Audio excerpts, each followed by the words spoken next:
Bilaman, sizlar BMW yaxshi ko'rasizlar, Mercedes yaxshi ko'rasizlar. Lekin agar men sizlarga aytsam, 14600 ga Mercedes komfortni, BMW ni tezligi, yili ham svejiy bo'lsa-chi, bunaqa mashina taklif qilib bersam, nima deysizlar? Sotuvda nastoящий koreyskiy biznes klass Kia Cadenza 2013-yil, probeg 146 000 kilometr, plus bonus, uстановка propani bor.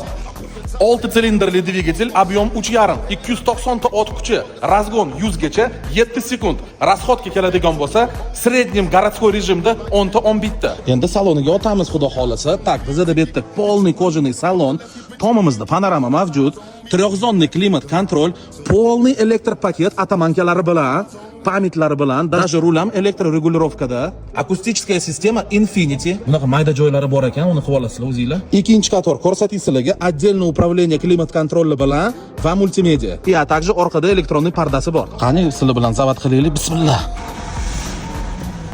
Hop, удобный достуp. Даже tarpayotgani tepasida kolonka bor ekan. Mana shu sentralniy konsolda подогрев обдув управлениялari, shtorka va обогрев ruля. Avtomat korobka tiptroniklari bilan. Даже омыватель far bor ekan. Do'stlar, bu mashinani Sonata bilan solishtirmaylar va K5 bilan solishtirmaylar. Nimaga? Bu klassifikatsiya bo'yicha ancha baland. Bu Grandeur bilan solishtirish kerak. 4 ta yangi balon, biznes klass Kia, kraskasi top toza, даже pitno joylari yo'q. O'zim ham apparatni tekshirdim. Plus bugun 18-mart kuni 2025 bular полный ходовой qilib chiqdi. 12 million so'm sarfladi mashinaga. Bemalol olib tekshirib bosib yuboringlar. Kstati, egasi menga aytdi. Ikkita kalit beraman komplektida. Так что so'raylar buni ham.